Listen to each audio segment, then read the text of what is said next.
Everyone, welcome back to the Building Excellence Podcast. Today, I'm really excited to have John Benzinger with me, who I really can't even say John. It's more so it's just Mr. B.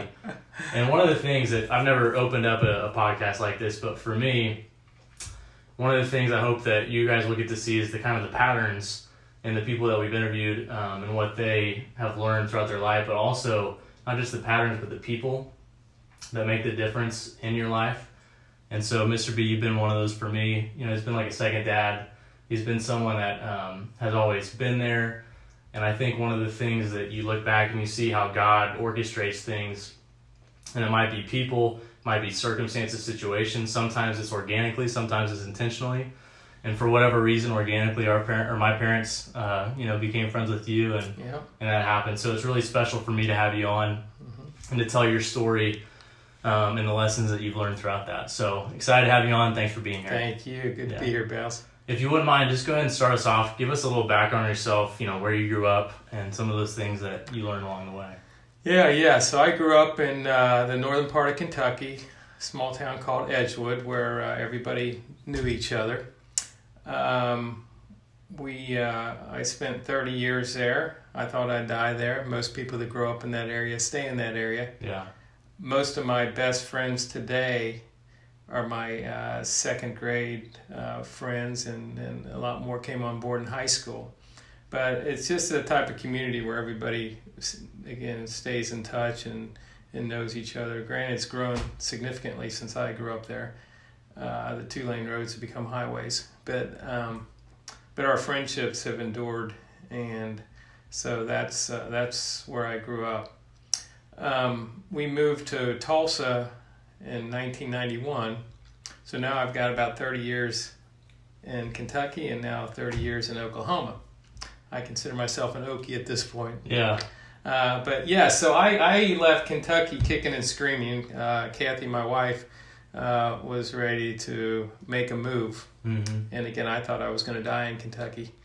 Which I still might, who knows? But I'll probably be on a trip back there. Yeah. Won't because I live there. Yeah. But she wanted to move to Tulsa, or she wanted to move, and we had an opportunity with a job, a family business called HiCORP. Mm-hmm. And so we moved to Tulsa when she was pregnant with our first son, Tyler, who's one of your best buds. It was scary, frankly, but it turned out just to be a really great move, and you can see, looking back, how God had his hand on things. Well, did you have any siblings growing up? I did, yeah. I had a pretty unique family, actually. So we grew up, again, in an area where people didn't have much money, but nobody knew it because nobody else had. It's just the way we did things. And just the way we lived, which was great, wouldn't trade it for anything. But I did grow up in a household with 2 Down syndrome siblings. So my oldest brother, Dave, was Down syndrome, and then there was Don, Jim, myself, and then there was Mary Lou. Mary Lou was 3 years my younger, and she was also Down syndrome. So if you're doing research on that, you'd see the odds of having 2 in one family is absolutely off the charts. And so, but it really, it made for interesting but great dynamics, and it's really formed me to who I am today, I think. My dad died at age 53, and so Mom was left to raise Dave and Mary Lou. That was certainly impactful in my life. Mm-hmm. So that's my siblings. Well, I know they've been super impactful in your life, and family's very big to you. But what are the things that you learned from them that have translated into everything that you do as well? My mom and dad were devout Catholics. Would never miss church. I would never miss church. I was a box checker, frankly, at the time. Didn't really understand relationships with Christ like my parents understood. But they would always attend church, so I did that. And Dave and Mary Lou, they were extremely impactful, I think, as I look back. The unconditional love you get with Down syndrome, with a lot of Down syndromes, individuals, is just off the charts. Mm-hmm. So you know you're going to get a hug when you walk in, and you're going to get, they're happy to see you. And it's pretty neat. Not only did it carry over to me in my life, but when I talked to my buddies who would hang out at our house was the gathering place, they would say that they're different people because of Dave and Mary Lou and the unconditional love that they saw. And frankly, because my mom and dad too, just the fact that they raised two Down syndrome siblings. David was born in a period where a lot of handicap and Down syndrome kids were institutionalized, but mom and dad chose to raise him, and that was certainly impactful, not just our family, but to the community. Mm-hmm. And you said that you kind of grew up with, not a ton, but you were very content, very happy. What did you do growing up? Like, what are the things you did in your downtime? I know that I don't know many people that are as gifted at playing all different types of sports as you are. Thank you. Whether it be wiffle ball, baseball, basketball, it could be anything. So. That's because that's what we did growing up. Yeah. That's what we were in the summertime. We left the house in the morning. We came back for a bologna sandwich at lunch, and then we'd go back out until 5:30. Dinner's on the table. So in football season, we played football. Basketball season, basketball. Baseball, we played wiffle ball or baseball. And so, so that's probably why I'm sure that's why I'm fairly well-rounded in a lot of different sports. But so that's what our neighborhood was our playground. Mm-hmm. Can you look back and see through those experiences, like some things that, you're in sales now, you see how those experiences kind of shaped you into what you're doing currently? Like in terms of relational component, like getting to know people, connecting? I think you can look back at relational. And so, and I've always been one that likes relationships, like to be with people. So, and that, I haven't really given that a whole lot of thought, Bailey. But I suspect, that was certainly where things were probably developed in back in my youth. But I haven't really given that much thought on how that those experiences have impacted me. Maybe it was just the Skyline chili in the that helped you out. You better explain to your viewers what that is. If they're not from Cincinnati, they might know what you're talking about. Well, Skyline chili is the chili that you put on like the world's best hot dogs. So that's right. Yeah. So there's what you got to know about our interviewer. Yeah. The kid would come over to the house and they wouldn't eat anything, but at some point I sold them on the world famous hot dog. Yeah. It wasn't just any old hot dog. It was world famous. And so I got him and his brother to start eating hot dogs at our house. And it worked. Because they were world famous. Yep. Right from Oscar Mayer. He's a world famous guy. With some Skyline chili. And I don't think you've been able to get me on the Geta, though. The Geta hasn't hit yet. Your dad, I think, he's really close. Yeah. You better look up Geta, too. I'm not going to try to explain that one to you. Every time I make it, I take a picture of it in a frying pan and I send it to your dad. Say, come on over, breakfast is ready. Yeah. So obviously sports, you played a lot of sports growing up, but what about, you're a big Cincinnati fan, Reds, Bengals, which you haven't had too much to root for. We're still... Recently, you guys are on the up and up, so...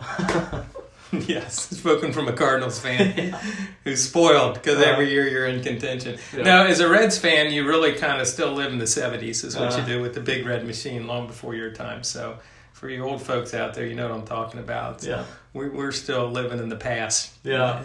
And not terribly optimistic, but there's a glimmer of hope every now and then that we'll make a Super Bowl or make a World Series. But it's it builds character being a Cincinnati sports fan because there's challenges after challenges that we never quite get past the finish line. But you guys got a lot of an optimistic future for the Bengals with Joe Burrow. Yeah, Joe Burrow and Joe Burrow looks good. We had a good draft, a good receiver, a good draft. We got a good draft, but we prepare ourselves for things to go wrong, so we have a feeling to something will go wrong. You just brace yourself when you're a Cincinnati fan. I don't mean to sound pessimistic, but it's just, just reality. We're going to have, hopefully at some point we'll have Brad Cragthorpe, who's over the Bengals. We'll get his side of the story.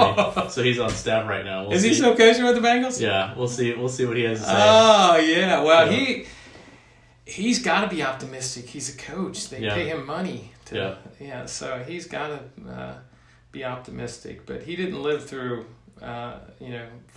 now 50 years of this stuff. So.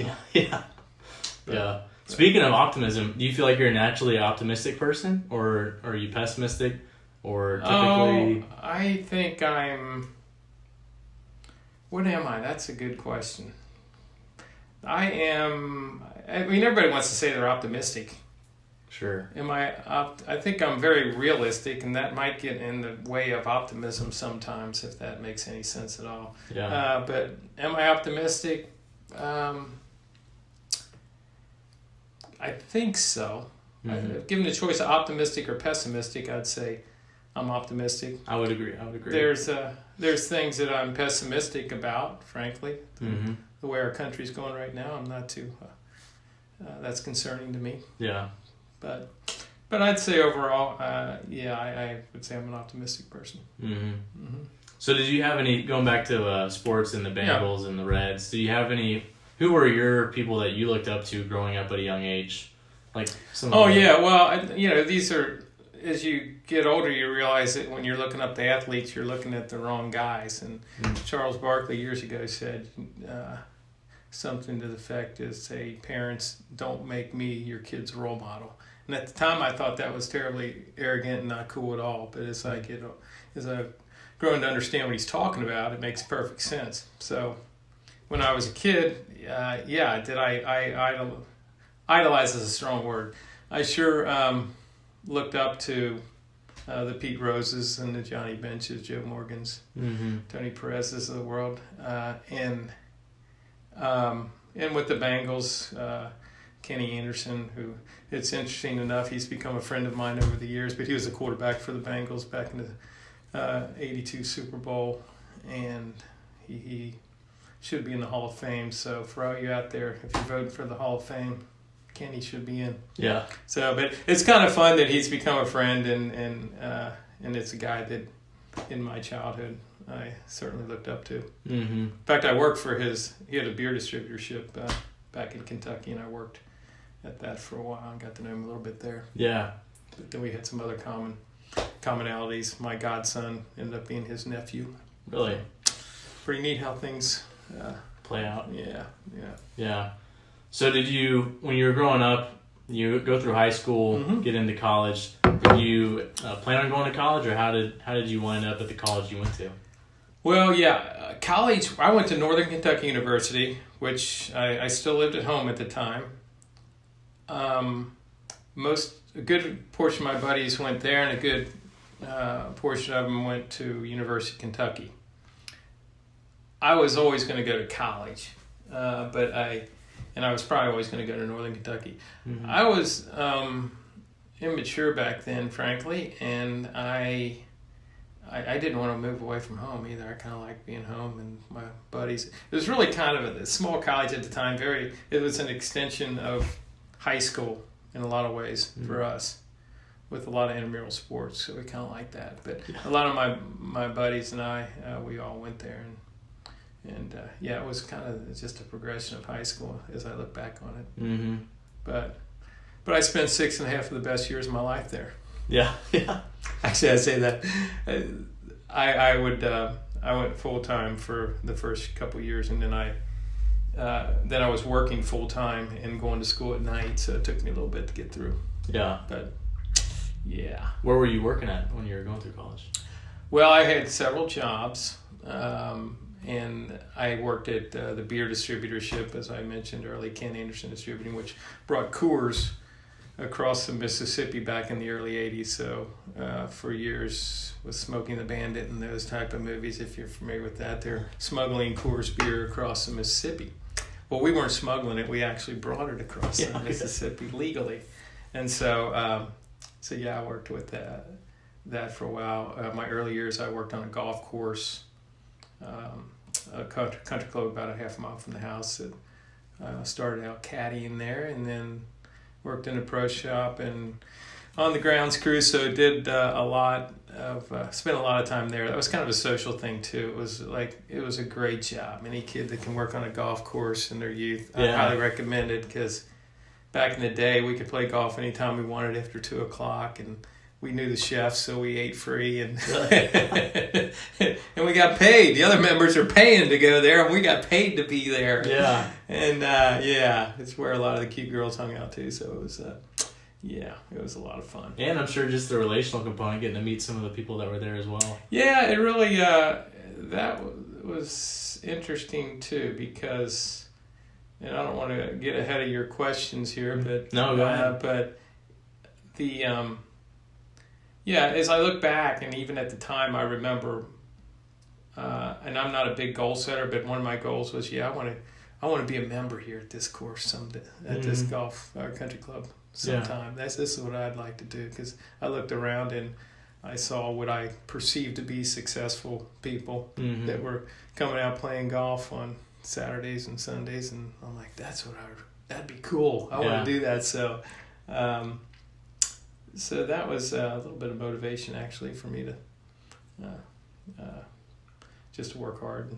Yeah. But was working hard, was that something that was kind of instilled in you at a young age, or was it naturally there? Or I had good role models. In fact, my brother Don, whose birthday was 2 days ago, I just texted him and said I appreciate his mentorship. And he worked his way through law school, working full time, going at night. My dad was certainly he was kind of the old generation, the old school, where he worked the 9 to 5 each type of thing.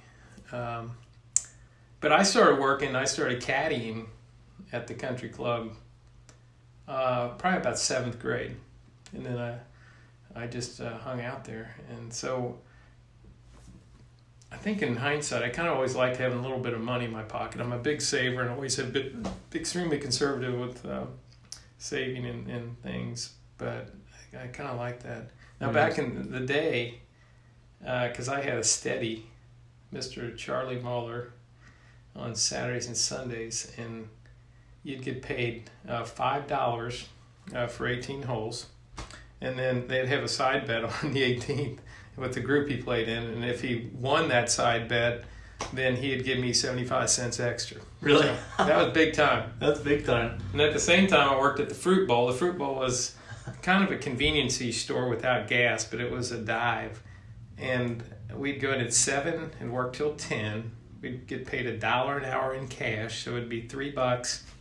And then old Joe and Ray, who owned the place, you'd give you $3 and say, "Do you have anything to eat or drink?" And he'd say, "Yeah, I had a Mountain Dew and a Snickers bar." "Okay, well that's 45 cents," and you'd walk out of there with $2.50, and yeah. What was this? This is 1905, is that right? This is in the 1800s, man. Yeah, okay. Yeah. This is we're talking a little before that. Yeah. When minimum wage was a nickel. Yeah. So you got to do a few different things growing up as well. Oh yeah, I had other jobs too. I worked in the gasket company, so I worked as a bellman at the local hotel. Did that for quite a while. And I suspect there were other odd jobs. Oh, I cut grass just on the side. Yeah. So yeah, I guess working hard was kind of something I've just always done. Mm-hmm. I say working hard loosely. I learned later on in life that working smarter, not harder. And you had asked me about influential things people might have said to me or something like that. And a guy said to me, the guy I worked with at the beer company, who ran the place, Joe Yeagle, he used to always say, "Just work smarter. You don't have to work harder. Work smarter." Mm-hmm. I'm like, okay. As you get older, you realize, there's something to that. Not to say, I think in your youth, working hard is very healthy. Go out there and cut the grass and sweat your tail off and work hard. But I think as you get older, that working smarter is a good thing. Yeah, almost like having more of an efficiency mindset. Absolutely. Yeah. And not to say again, I think there's value in young men and young women working hard and putting in the labor. I really think there's value in that. But again, I think as you get older and wiser, trying to combine the two. Absolutely. Yeah. Mm-hmm. So, growing up, how impactful were your parents in your life? They're extremely impactful. It was interesting because Dad was not a sports guy, and I love sports. Mm-hmm. So Mom would be the one that would attend my ball games. She would be there consistently.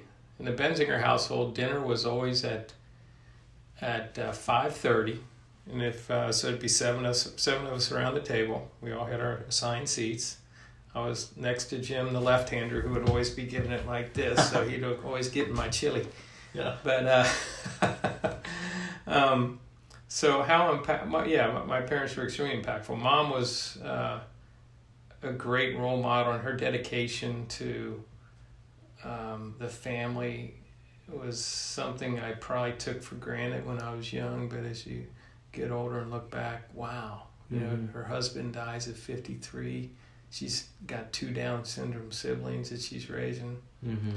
She's amazing.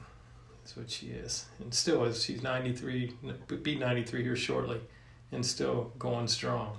So this COVID really knocked a little wind out of her sails from her social life. But she'll get back to playing euchre with the girls, and she does line dancing, so she likes that line dancing with a lot of the nuns. And then she'll also, oh my gosh, she's a member of the Hibernians. Okay. And she is just, she's awesome. And yeah. It's just cool. She's Great. Really, she's well respected in the community. People certainly that know her look up to her, and she's just overcome a lot of challenges. Mm-hmm. And, nobody wants her husband to die at 53. At least most people don't, I don't think. But, absolutely. But, Well, so you had someone to look up to in the way that she handled all those things and really pushed through some really challenging situations that many people don't always react well to and respond well to. So you were able to watch that. Oh, yeah. I got to witness it. Yeah, I was a front row seat for all this stuff. And she would just say, that's just what we did. You just do what you needed to do. You don't think about it. You just do it. Yeah. And I see that mindset, not just with her, but a lot of that generation. That's a great takeaway right there. Yeah, you just don't think about it, particularly at the time. You don't think about, even raising kids. If you want to have kids, well, don't go to sit around and put a price tag on how much each kid's going to cost you when you put them through private school, and you have to feed them and clothe them. And you may never have kids. You'll never have kids. You'll never have a dog if you realize how much that thing costs you. Yeah. Furniture. And Austin, who he knows, my middle son just got a Great Dane, and yikes! And he's getting married in July. Yeah. And so he's got a lot on his plate. That's a full dog. That's not a just full dog, man. Dog. And so I hope he knows what he's got himself into. Yeah. But anyway, so sometimes, you just can't. You just do it, and that's what Mom, I think, taught us. Mm-hmm. And I think a lot of that generation was like that. That you don't think about it, because we grew up in a good German Catholic community where the Shreks had 10 kids. The neighbors had, the Steidels had 8, and go on down the line, and these are big families. So I suspect every mom did the same thing. But, back then, it's interesting because, role models were much more defined back then, too. So, and I'm not saying that's healthy or unhealthy, but, Mom cooked and cleaned and did the laundry and those type of things. And I have a feeling Mrs. Steidel, Mrs. Schreck, and Miss Schwarberg, and everybody in our neighborhood, that was kind of the defined role. And then Dad brought home the bacon and took care of the yard and things like that. Yeah. So where those lines certainly are significantly different nowadays. Mm-hmm. Yeah. So you grew up with some great role models. What about Yeah. getting out of school at Northern Kentucky? What was the first job you wound up getting into? I think you actually touched on, I think, a little bit. But I did, yeah. Talk about how you wound up getting into that and where that took you. Yeah, so I got into, when Coors came across Mississippi, a friend of mine's dad owned the distributorship. And then actually my mom's cousin, Joe Yeagle, he was running the distributorship. So they gave me a shot, and so I was a truck driver, and I got to drive a beer truck. Now back then, here was a training for driving this gooseneck side load beer truck. I mean, it's a little mini 18-wheeler type of thing. Yeah. It's not like those straight trucks that had the gooseneck. And so I go, and you got the job, Johnny. I said, so here's the keys. Go out to the mall parking lot and figure out how to drive that thing. Yeah. That was my training. So just go do it. Yeah, exactly. So that was back in the early 80s in Northern Kentucky. I don't think you get away with that nowadays. But So I took it out there on a snowy winter day. So I got to fight a little bit of snow and ice and started driving around the parking lot at the mall and figured out how. I don't think I ever really figured out how to drive the thing. I was gonna ask Backing that thing up was never a picnic. So yeah, did you ever have any close calls? Yeah, I did. I got stuck down I took a wrong turn, went down this one-way residential dead-end street in Dayton, Kentucky, and I had to back this puppy out of there with cars on the left and right, and I'll never forget that. But it was through the grace of God, we got that thing out of there. But it was like turning this way. No, turn that way. I mean, it was not good. Some of my buddies were in sales, so we were pre-sales. So the salesman would go out and write up the orders, and I was delivering on the truck. Well, I kind of liked their job better, and so I applied for that. And fortunately, I spent about 2 months on the truck, and then I got into sales, and that was my first experience in sales. And I kind of liked that. Mm-hmm. So I remember being on a beer truck. I was seeing some other sales guys and just talking to him, not in our actually, I remember the bread guy or something like that. I was talking to him and he said, I'm taking off tomorrow and going to play golf. I'm like, taking off, playing golf? Yeah, I want to get in sales. You can do that stuff? Yeah. You guys hiring? I want that kind of freedom. Yeah. So I got into sales, and that was my entree into sales, and been doing it since. Yeah. When you got into it, did you already have really good relational skills that enabled you to do well on it? Did they have? Did you have to go find your own business, or did they have a few accounts that you took over? No, I took over accounts mostly, and then you go try to develop a little more business. So it's a significantly different model than what I do now and have been doing for the last 30 years. But it was a tough sell because in that area, again, German Catholic community, there were 3 breweries, not microbrews like you got nowadays, but larger breweries that were brewing beer within 10 miles of that area. And so most people had a cousin, a neighbor, an uncle, something like that worked for one of the beer distributors or breweries. And so it was, even though you had Coors in your hip pocket, it was a tough sell back then. Yeah. But yeah. So what's your question, relational, do you say? Yeah, I think I've always had relational skills. I was very shy up until high school. Really? And then, and then I broke out of that, fortunately, and just love hanging out with people. And so, I think I'm very relational. Yeah. Mm-hmm. So how long did you do that for? Oh, let's see. Did that for 7 or 8 years. Yeah, okay. And then Tulsa came calling. So, and then how did you meet Kathy?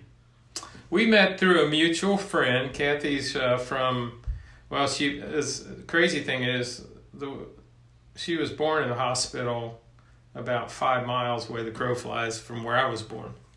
Her dad's a Presbyterian minister. They lived in Finneytown, Ohio, which was 20 minutes from where I grew up. But they were only there for a couple of years, and they moved to New Jersey. from Jersey. She went to school out at in Pepperdine in Malibu. And so she lived out in California for a while. She got a job with the airlines with Delta. Delta was hubbed in Cincinnati, or slash Cincinnati. For those who don't know, Cincinnati Airport is in Kentucky. So she lived in, she moved to Kentucky, and we met through a mutual friend. Okay. Mm-hmm.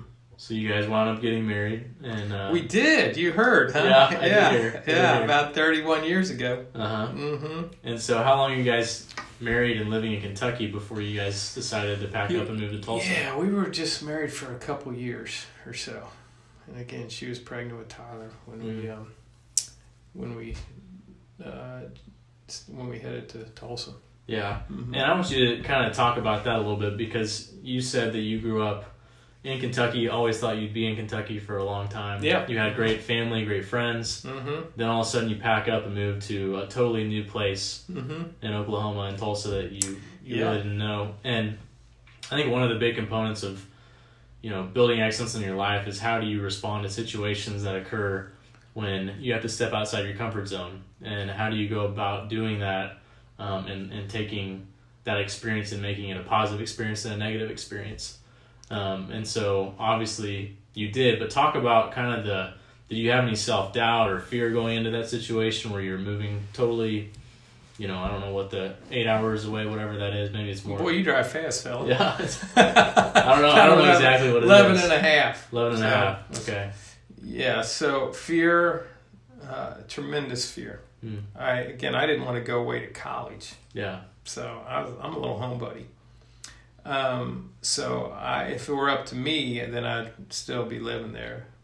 But Kathy, again, was ready to look at some other areas. And so she's always wanted to get back to the ocean. And so I guess moving from Kentucky to Tulsa is one step closer to 11 hours closer to the Pacific. Yeah. So, which recently we've gotten a place there. So that's really cool. You're right. I mean, there's a lot of emotions that go along with that for a guy who thought he was going to be in that area for the rest of his life, and it was one of the most difficult decisions I've ever made, and at the time it probably was the most difficult decision I ever made. But God took care of us for sure. It's been a great decision in hindsight. But I have to again thank Kathy for that. She's the one that really spearheaded that. We ran into a situation where my brother-in-law, Brad Camp's father, who started our company back in '68, he was retiring in '91. And so Brad and I had just met each other. He knew I was in sales, and so he invited me on board. And so that was our ticket to Tulsa. But it was a big risk, and my recollection is I told Kathy at the time, why don't we give it 2 years and see what happens? Mm-hmm. And it was tough. It was really in sales when you're starting with, not a totally clean slate. I had a few accounts, but mostly I was cold calling. And that was the days of having a binder in your hand and knocking on businesses' doors and trying to get through the receptionist to see if somebody will meet you. Yes. What was like a typical day like for you at that point in your career?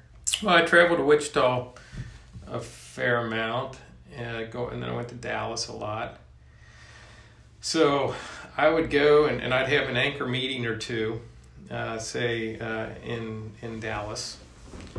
But then the other time I would lock myself in the hotel room, and I would never turn on the TV till after 5 o'clock.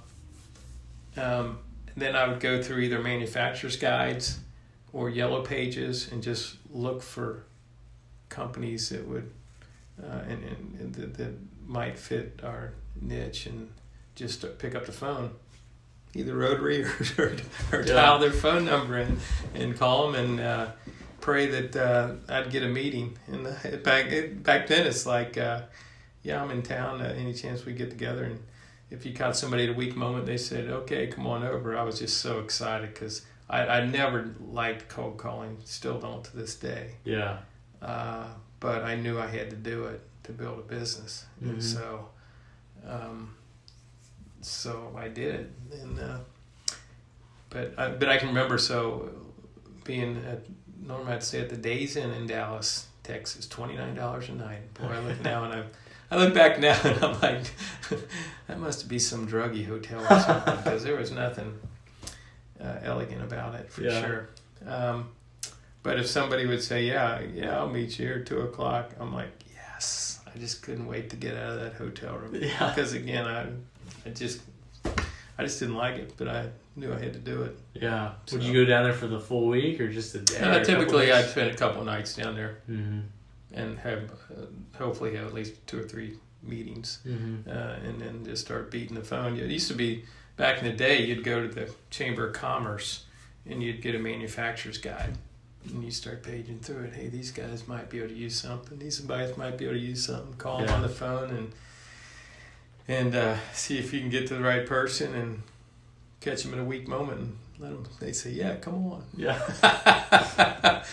It's pretty. Oh man, it was a different world back then. Yeah. A little different than now. Did you have any experiences or what were some of the experiences where you had a client that maybe you've been working on for a while, or is there one particular client that, man, when you got them, it was like finally got so and so, and oh wow, you started to see little things of success and kind of starts to build. Yeah.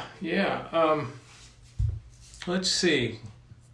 7-Eleven, who's the biggest in the country, is I remember getting started with them early on, and just because they're so big, you pop even a widget that goes into all the stores, and that's a lot of widgets. Well, we've had a lot of. How did that work? Did you call them multiple times, or? Yeah, I was getting to the right people. I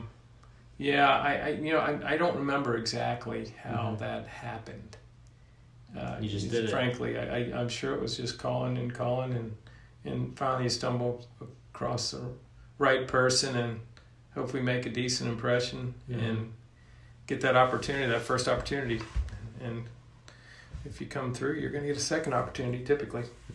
But that was a big one. I'll always remember our first meeting with Blockbuster.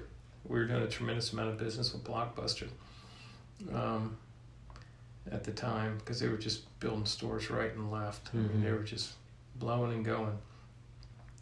And I'll never forget our first meeting with guys who had become friends of mine after a while because we'd been working so long together.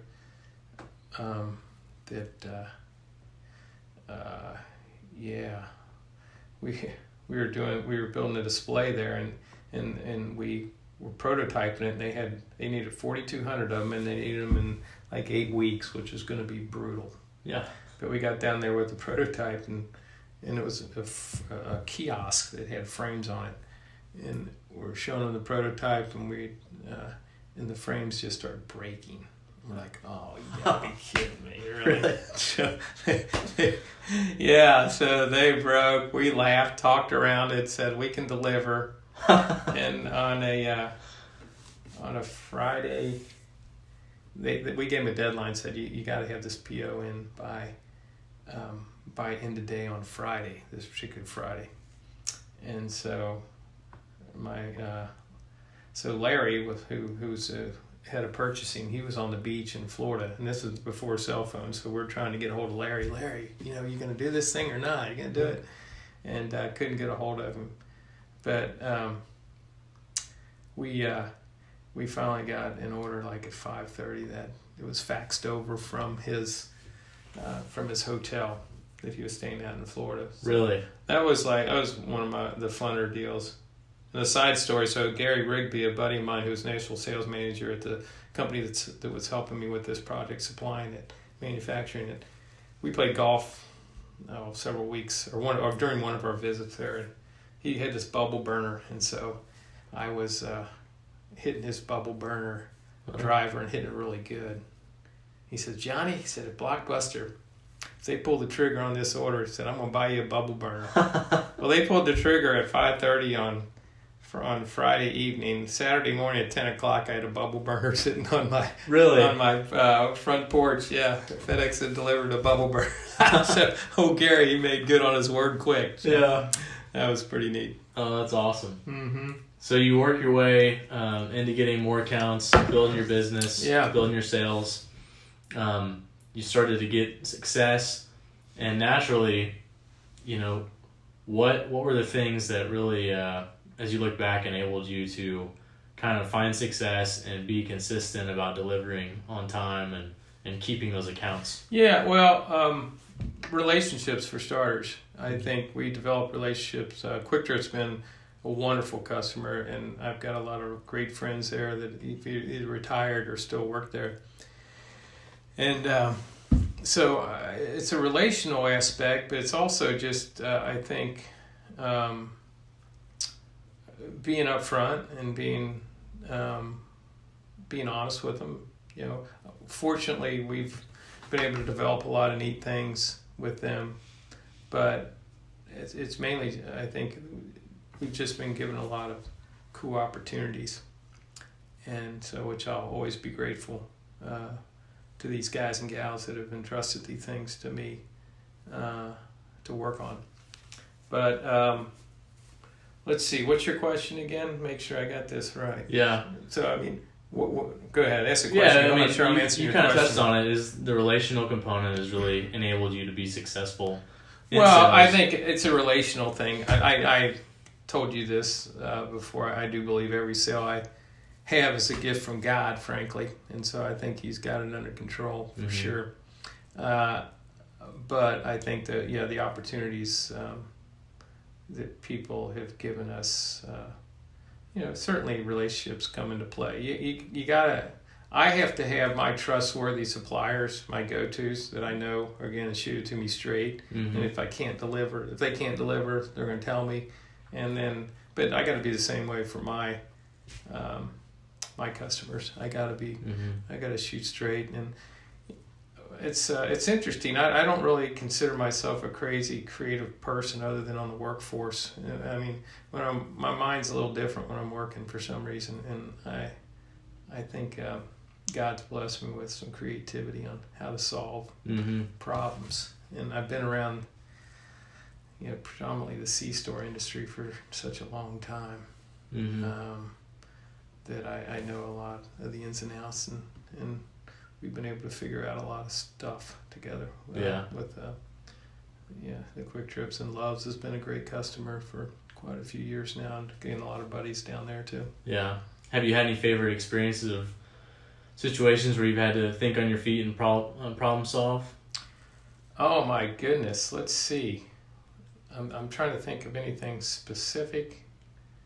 I don't mean to put you on the spot. No, but. I mean, there's. I do a fair amount with T-Mobile, and I don't know if it's thinking on your feet, but again, we were after a particular fixture that can only be made in China because of how the things are made and the gluing processes, and there's glues that are allowed in China that aren't allowed in the United States.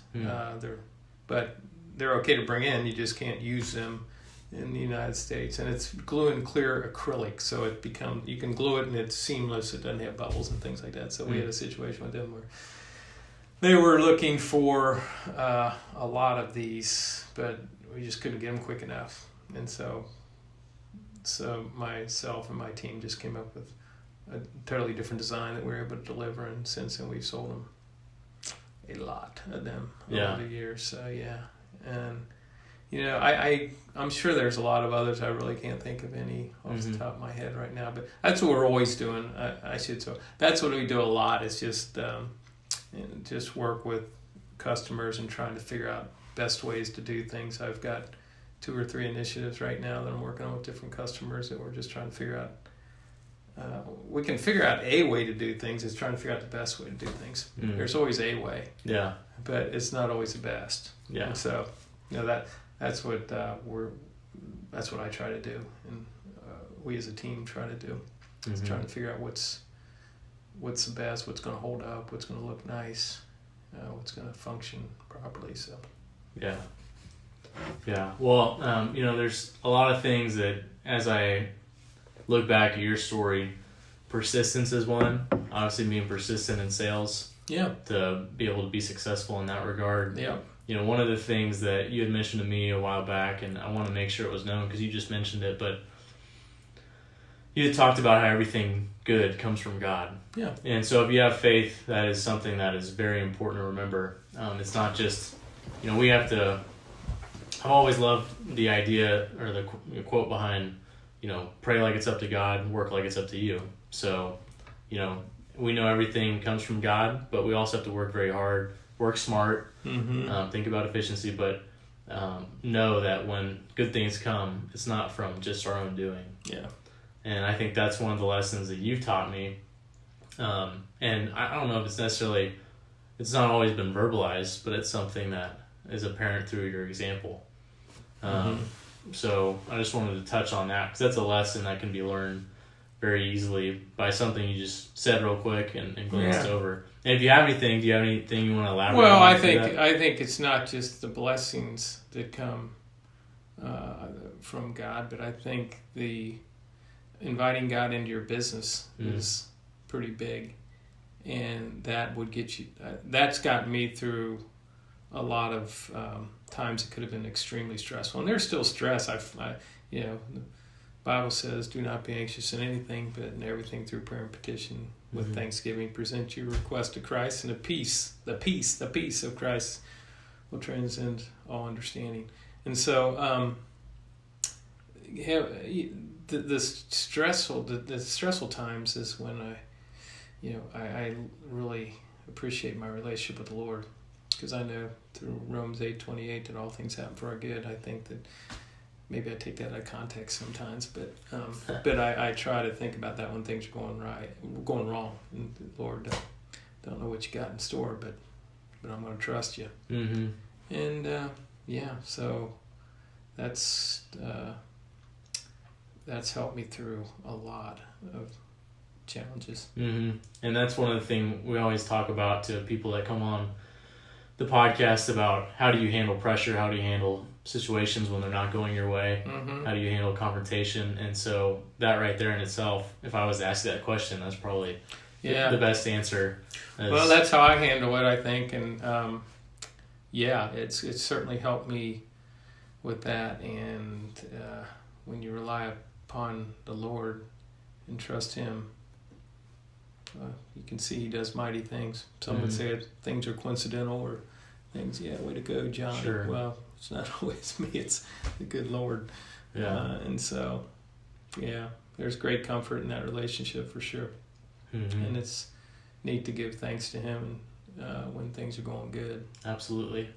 So let's dive into your faith aspect a little bit. When did faith become something that was important to you? You said you grew up in a Catholic family around the church, but you didn't say it was necessarily more of a box checking. When did it become real and something that you felt like you had a strong faith and belief in God and a relationship with Him?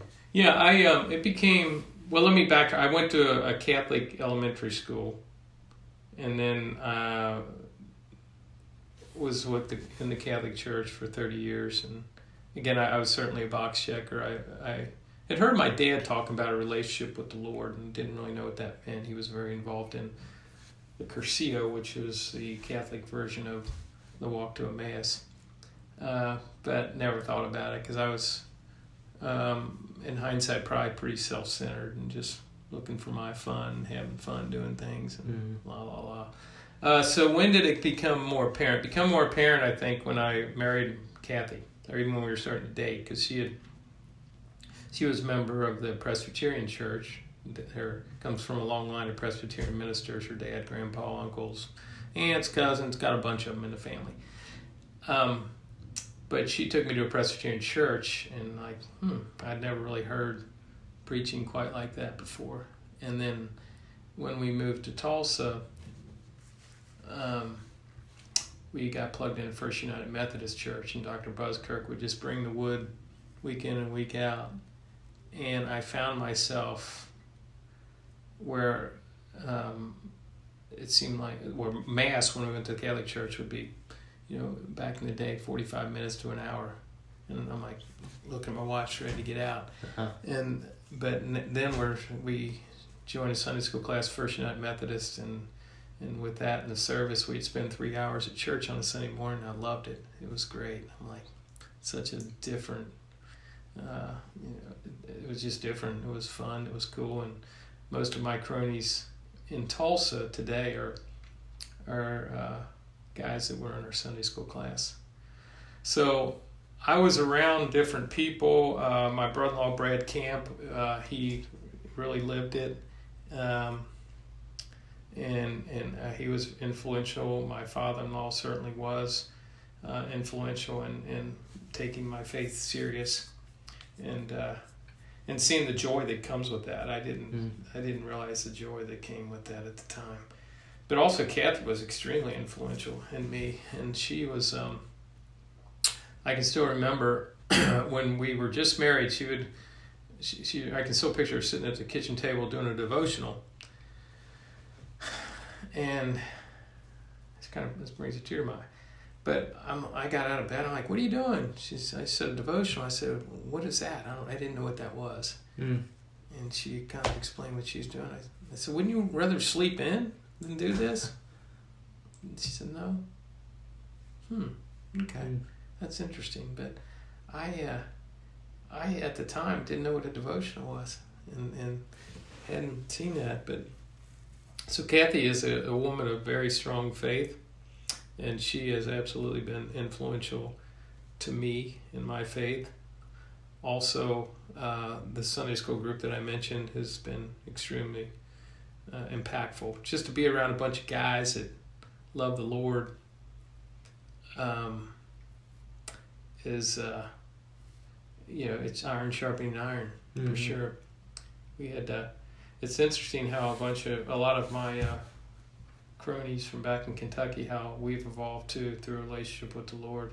And I think we always probably had something a little bit, but we never talked about it. So, and I'm dating back to right before I moved, or we just moved to Tulsa actually. So, early '90s.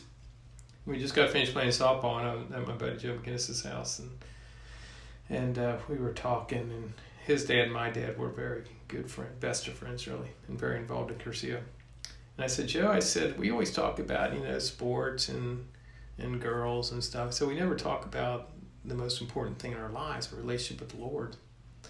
And we ought to, why don't we ever talk about that? Mm-hmm. He didn't have a good answer either. So we decided we'd get two other of our buddies, Gary Palmer, Steve Niehaus, Joe Mack, and myself. We went to Phoenix for a weekend and did a little retreat and just dug into the Bible like none of us had ever done before. Really? And we kind of locked ourselves into a Hampton Inn for 2 days, and it was a blast. We had a great time, and it was just really, we challenged each other to put a little fish on our car. Like, man, what are people gonna think? These guys holy rollers now or something? Uh-huh. And so even that was like, I don't know if I want to do that. What are people? Yeah. But so we that turned into what we called C3. And C3, we started doing retreats. We started inviting other guys that we grew up with to a weekend retreat, and that went strong for probably 8, maybe 10 years, and then went kind of fizzled out. But we probably had, I don't know, 40 or 50 guys that popped in. It was, some of them were all in, others wasn't their cup of tea. Mm-hmm. Put them too far out of the comfort zone. But it was a great season in life. Yeah, really cool. So I've had a lot of influential people. But it's cool when it's interesting because these guys are my best buds since grade school and high school. But when you start bringing the Lord into things, this relationship that was right here, all of a sudden over time it just kind of skyrockets, and so it's been super cool to share our faith with each other, your best buddies. Yeah, absolutely. Mm-hmm. And one of the things that I wanted to get and talked with you about faith and how it's important to you. Let's talk about being a father to your kids, because you got 3 boys. Ty is one of my best friends, and Austin and Chandler.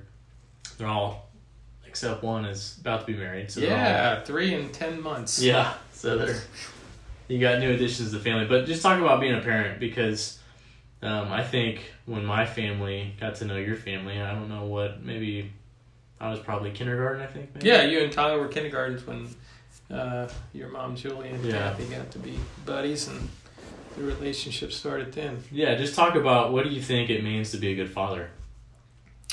Wow. That's a big question. It is. I think being consistent is a huge thing. And, you're catching me a little off guard, so I got to think about this for a second. That's okay. I think, that's actually a pretty good word, I think, for a good father. Be consistent. Because I think I think kids can see your inconsistencies a whole lot better than you might think. I think try to be a good role model. Try to love your wife well and role model that, which I could certainly improve on. I think to be there for them, to try to gain their trust, to where you can talk about things maybe that if you don't have that trust factor, you couldn't talk about. Man, see, you got a tear in my eye again thinking about my kids. Yeah.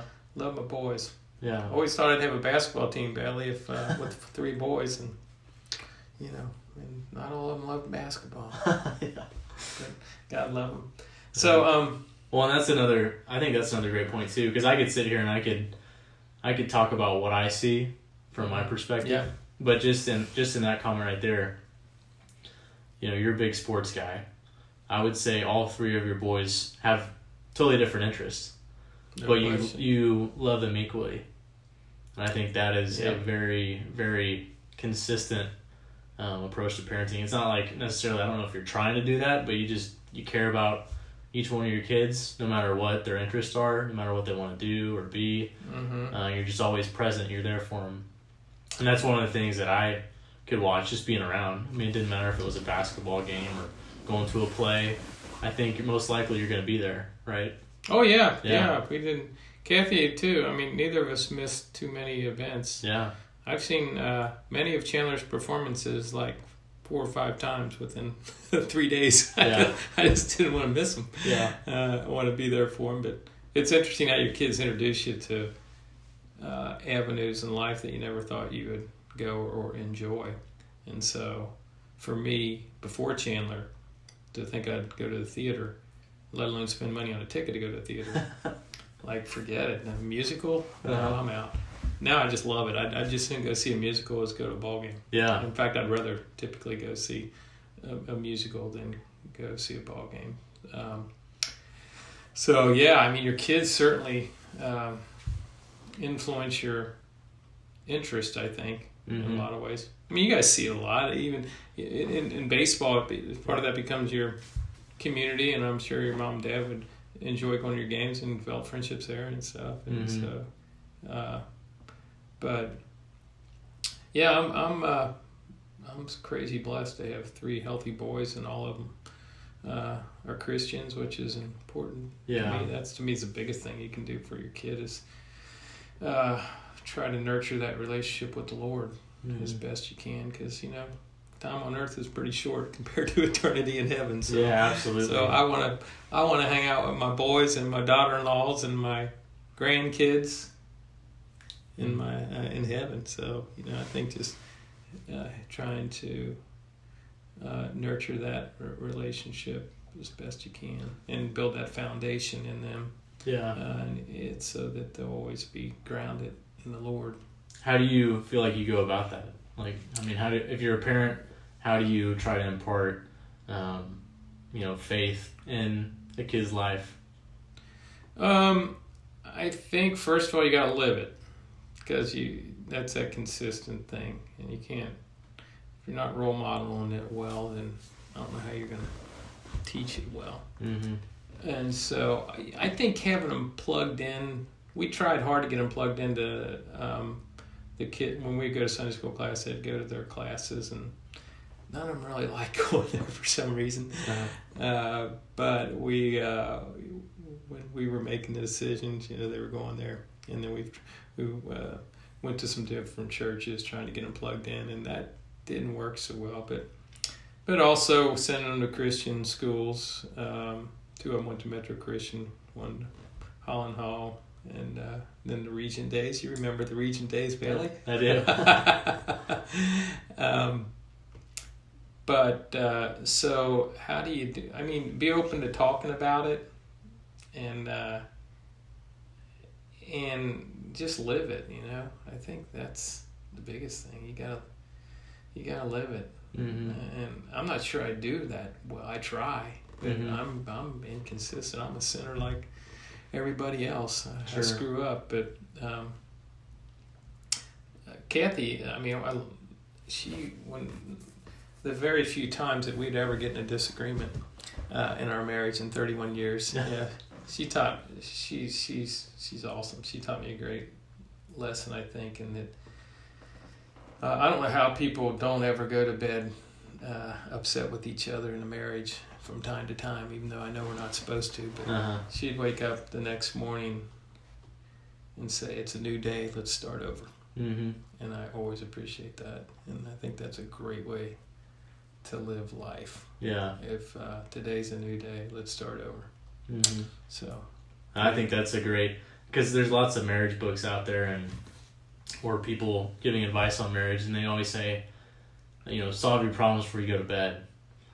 And I think some people never go to bed. I know, that's what I was about to say. I don't think some people ever go to bed. Yeah, then you get grumpier because you haven't got any sleep. Exactly. So I think that's the way Chan and I kind of work. I think when we have any disagreements, we try to solve the problem, but at the same time, when we go to bed, we wake up the next day, and it's a new day, and that's one of the I think a huge blessing that God put in my life for her to have that approach. And we both, are incredibly well connected. We love each other tremendously. Mm-hmm. Same with you and your wife. But I think that's a great skill set. Each day is a new day, not to hold grudges against people, to be able to forgive and to move on from that stuff. But I think also it's, not trying to give any marriage advice, but it just brought this thought of how we're all different people and we all work differently. So find the best way to make it work for you, but also remember each day is a new day and try to have a new perspective each day. Yeah. It makes a difference. And it's easier to sit here and talk about, but frankly, it's harder to live. Yes. So there's a whole lot of stuff we can sit here and talk about. And sure.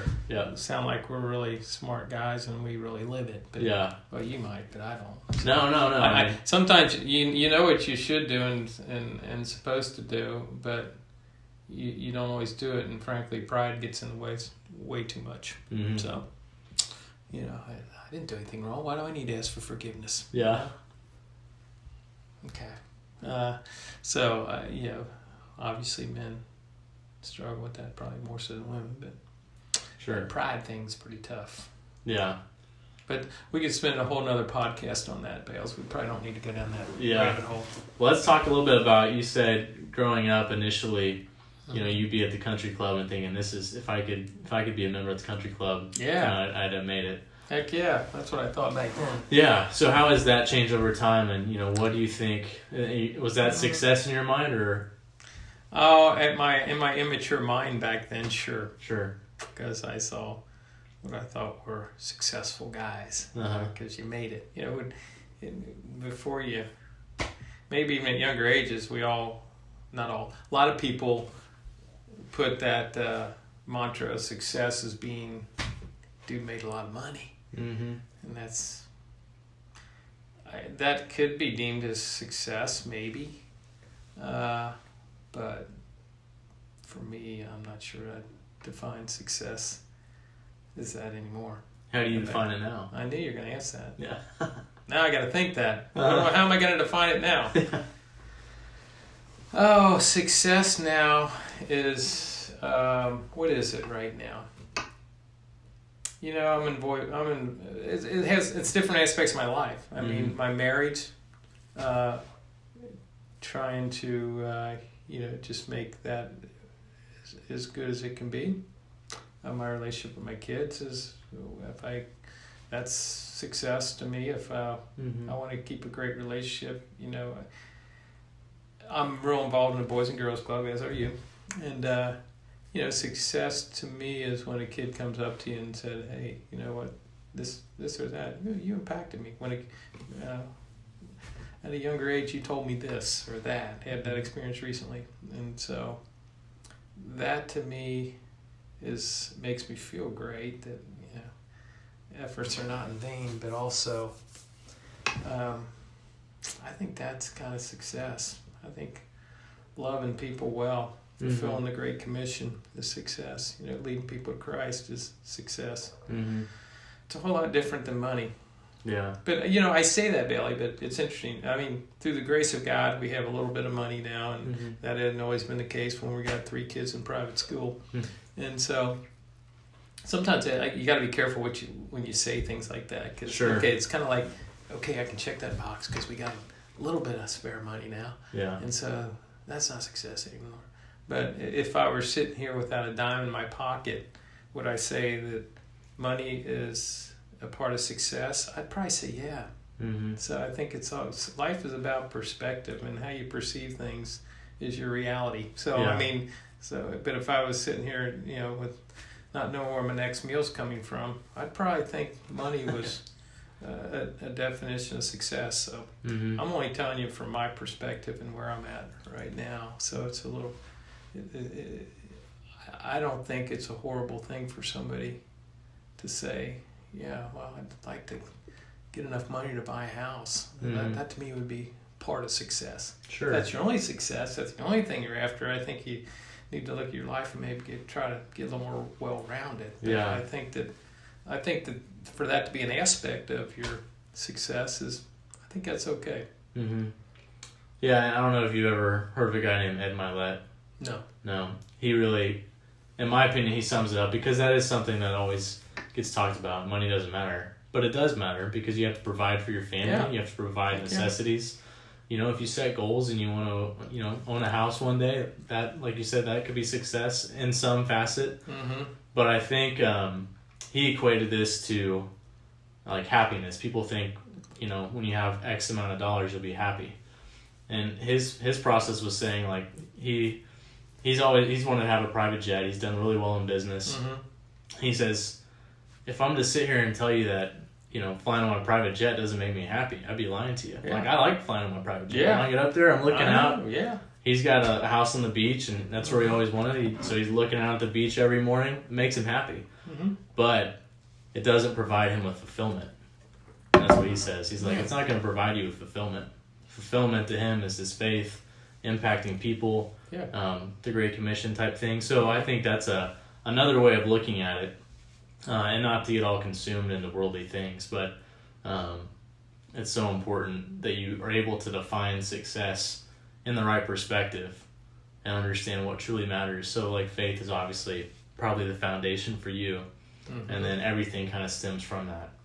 And hopefully, that's what it is to me. That doesn't mean I'm perfect, doesn't mean I always do really well at it, but that's the standard. And so how can I have that perspective, even though I can get deterred in so many ways? I can think about wanting to make money. I can think about wanting to, move my way up into certain things. But you always have to get corrected back to what truly matters and what's most important. And I think you do a good job of that. Well, I'm a work in process. Yeah. Yeah. So that's one of the things I wanted to touch on with you. As we start kind of to wrap this up, excellence is something that we talk about on this show. For me, building excellence is very important, and I just want to know, how would you define, what does excellence mean to you, and how do you define building excellence? I knew you were going to ask that question, I don't know that I have a great answer for you. Excellence to me can be more simplistic, and excellence can come in simple things like integrity and character and honesty and things like that. To me, those are words associated with excellence. How do I define how do I define excellence? Is that the question? In my life or overall? Mm-hmm. My life? Or you mean in excellence? Come on, now I'm putting you on the spot. I I mean, to me, it could be different. I mean, it could be a definition of excellence as opposed to what I think. But I'll go with how I think. Okay. So I think that those adjectives, character, integrity, Mm-hmm. Commitment, I think is a big one. Mm-hmm. You know, I'm committed to my family. I want to die 1 minute before my wife dies. Okay, when we're both 90 something. Yeah. I mean, I want to be with her. That's important to me. Mm-hmm. I want to honor God in the things I do.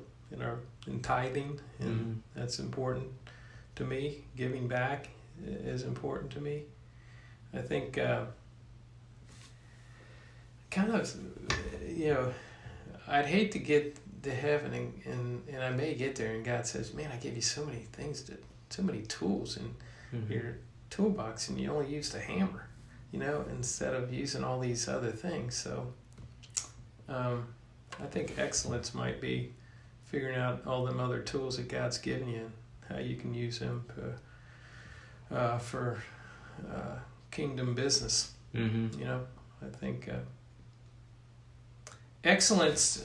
Gosh darn! Now I'm really thinking of some things. To me, We'll spit them all out. Yeah. no, I mean I'm definitely spitballing here, but excellence would be keeping a mindset of being about kingdom business and being about God's business, even during your life and your work day, keeping that perspective in mind that, I'm God's son, and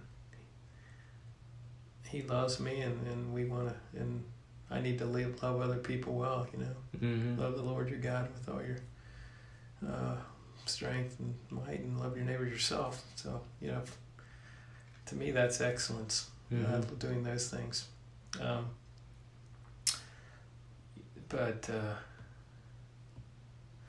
Yeah, I'm gonna go with that. For now. Well, that's good. I think I could run with a lot of different aspects of my life, but in general, well, and I think that might be it, because you can put excellence in marriage and work and parenting and things like that, and I think you might get a little bit, a smidge different. Yeah. Yeah, I would say that too, from my perspective, just obviously being around you and the people that have just listened and tuned into the things that you just said. I think you're very present where you are when I'm around you. When we're Boys and Girls Club, you're present with the kids. A point that I was thinking about writing all these things down as you were going through, but I'm trying to keep them in my head. So Yeah. Well, you got it on tape, right? So we do have it on tape, so I can look back at it. But in the moment right now, one of the things you talked about was you texted just a thought to your brother the other day. Yeah. Just an encouragement, saying thank you. That's something simple. I feel like that's something that's everyday excellence. I think that's something you can do. That's a simple practice for anyone to do. Is just say thank you to the people that are around you that have made an impact on you. You're good at that. You got that. But I agree with you. I think that's an awesome thing. Yeah. And I think we don't tell people how we feel about them enough until their funeral. And so your funeral, and everybody tells them what a great guy this cat was. You can't hear it. I know. Well, hopefully you hear it from upstairs. Oh, yes, true. But maybe. But at any rate, I don't think you really care by the time you got into the kingdom of heaven. Sure. And so I like to tell people what I think about them. Yeah, and you affirm them. And the kids. Try to. I mean, But you're present. You're saying I'm always present.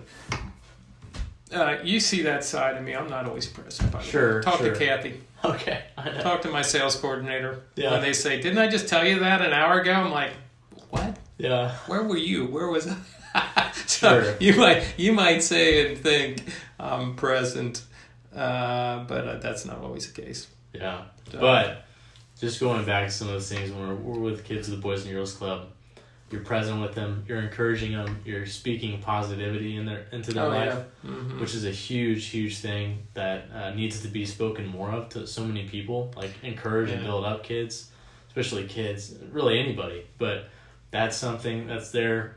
You got to know your audience. Yeah. You got to know what you're doing and stuff. And so you'll remember the early days of the Boys and Girls Club when old Yankee, maybe Yankee's watching here. Yeah. You remember Yankee, don't you? I do remember Yankee. Yeah. So he and I played a little knockout. Yankee's probably in the, third, fourth, fifth grade This at is the a time. good Do you story. know this story? Yeah, I was there for that. Oh, you were there that day. Uh-huh. Okay, so we were just playing, and I was and Yankee kind of did a flop on a charge call, and here I am, big dude, and Yankee's this big, and so Yankee.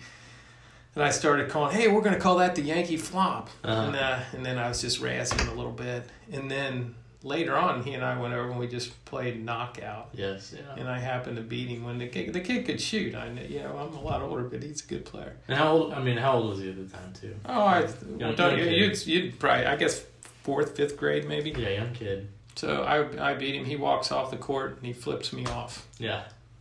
I'm like, what the heck was that all about? And it hit me right then. This kid doesn't need an old man to come in and razz him. He needs somebody to love on him. Yeah.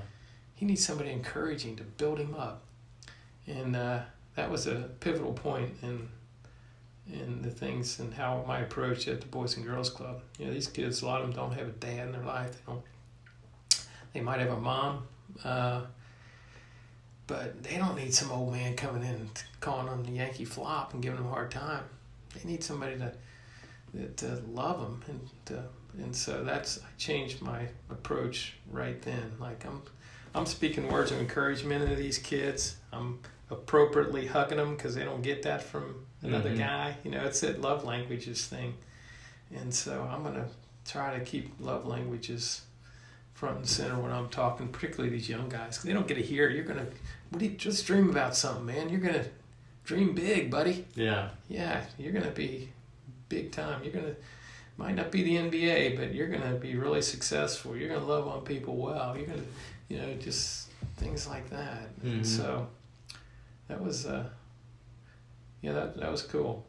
That experience was really neat. And then Yankee, I started approaching him differently. And unfortunately, he moved away. Yeah. And I tried calling him, probably a year ago or so. Or no, I texted him, I'm sorry. And his mom got the phone and said, who is this? Yeah.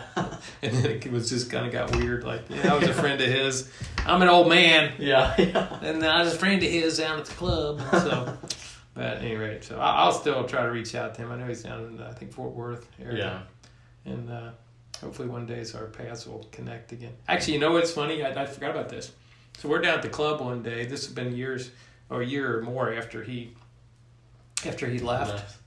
And somebody sneaks up behind me and gives me this big bear hug. It's Yankee. I'm like, oh my, praise God. That's so cool. Yeah.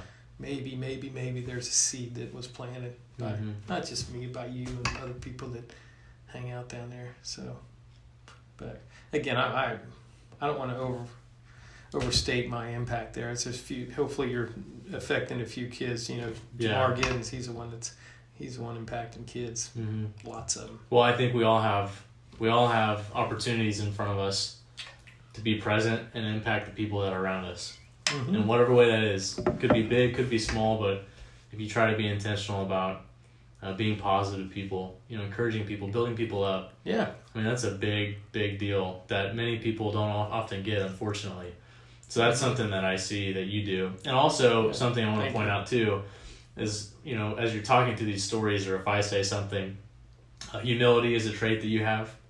You don't like to talk about yourself much. You don't like to tell. Hey, I'm talking today. But you do. I got you to talk today. Yeah. But humility, where we could sit here and I could probably rattle off your resume. I could talk about how well you've done in business and all the accounts that you have, as well as all the things that you've done on the boards that you've been on, and the people that you've impacted, the organizations that you've helped get going.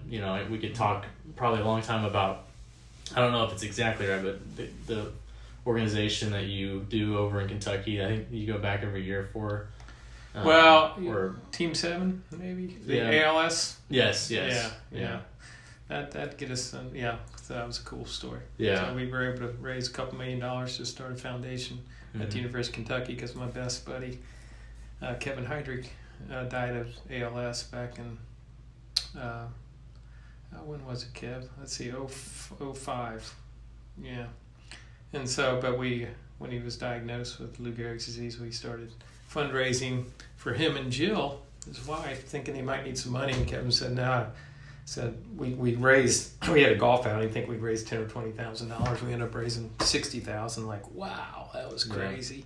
Here, Kev. And Kev said, "Nah." He said, "I want to help other people with it." So having people like that in my life, when your best buddy wants to do that, and then he set a goal. I want to raise $1 million and start a foundation for the study of ALS. So okay, so I say we loosely. I didn't do tons of work because I'm in Tulsa and it's going on in Kentucky.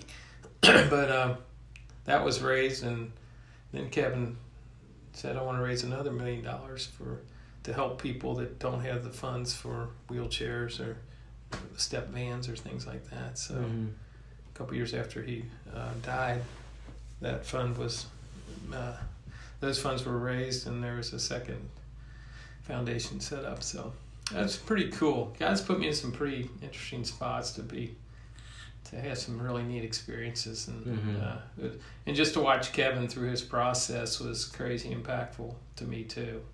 When you see a guy who's diagnosed with that but uses his disease really to honor Christ, it's pretty impactful. It's really impactful. So yeah, Kevin was a stud. I miss him. Yeah, but going back to all that stuff, you say you've been in God's put a lot of things in place for you to do, but you've also taken I don't even know if you think it's intentional or not, but you've taken the step to hop into some of that stuff too, and that's a big component. Like your mom, just doing it. Yeah. So okay. I'll give you that. Yeah, Maybe. I mean, you have options in life. You can choose to get involved or not. You can choose to start stuff or not start stuff, and it's on your heart. But okay. I don't do too good with those things, pals. You know that. But yeah, like God's put me in some neat spots. And we've been able to start some things that have been pretty cool. And absolutely. Okay, we'll wind it down. A few questions I have. About hot dogs? We're going to do, They weren't world famous, buddy. We're going to do a quick round. You can get the hot dogs up at Reese's, by the way, or wherever you shop. They weren't world famous. I lied to you. I lied to you back then. Please forgive me. Yeah. I don't know if you lied. They're pretty good. So. But maybe we'll have another podcast so we can talk about how you make the hot dogs. Oh, okay. We'll have a couple hours for that one. That works. So what we're going to do is like a little quick round where I'm going to, say a few words and then you finish the sentence, okay? So this could be you're grading on a curve, buddy. Yeah. Favorite food is? Skyline chili. Can I have more than one? I love all my Cincinnati favorites. Okay, what are those? Skyline chili, Geta. Kathy makes like the best steak in the world too. Okay. So I like that. Yeah, that's enough. Favorite athlete? Of all time? Me. No, I'm kidding. Oh my goodness, my favorite athlete. Aside from yourself. Well, I'm going to go, let's see, old school, and I'm going to say Tony Perez, but I'd have to think about that. Tony was a bonder. He was very influential in the Big Red Machine, first baseman, Hall of Famer. Okay. But he was a great locker room guy. When they traded him in '77, the Big Red Machine just didn't win another World Series and kind of dispersed. And in hindsight, the general manager, Bob Howsam, at the time said that was the worst trade I've ever made. I didn't realize how impactful Tony was in the locker room and bringing people together. So I'm going to go with the big doggy Tony Perez right now, but I'd probably, if you gave me time, I'd probably think of somebody else. I dig, frankly, the guys that are devout Christians, and it shows even through their athleticism. So there's quite a lot of those out there nowadays, which is pretty cool. Yeah, absolutely. But I got to go back to the 70s and the big doggy. Okay. Discipline comes from?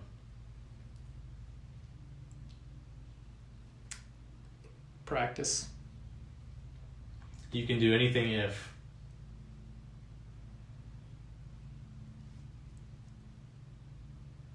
If your wife says okay. I gotta think about that. I can do anything if.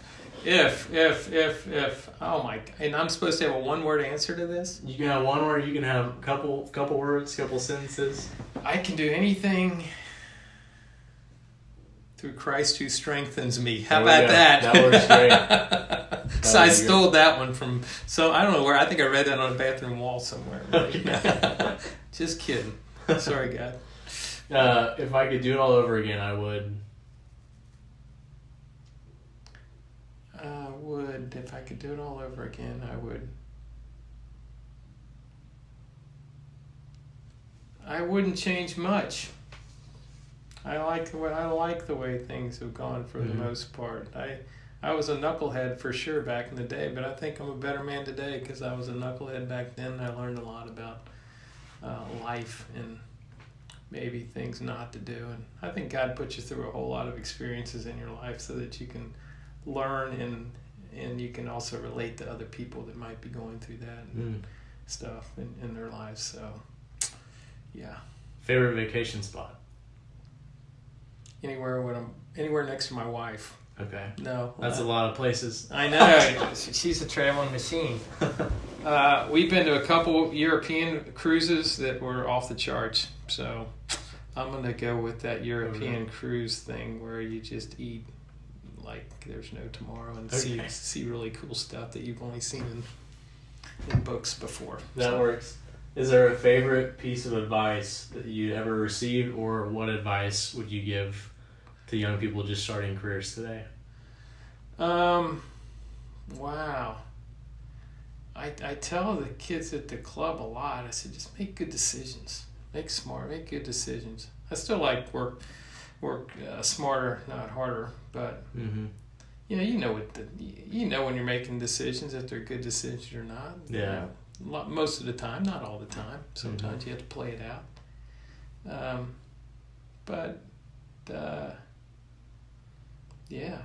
Make good decisions. Keep the Lord close to your heart. Be prayerful in your decisions. That's good advice.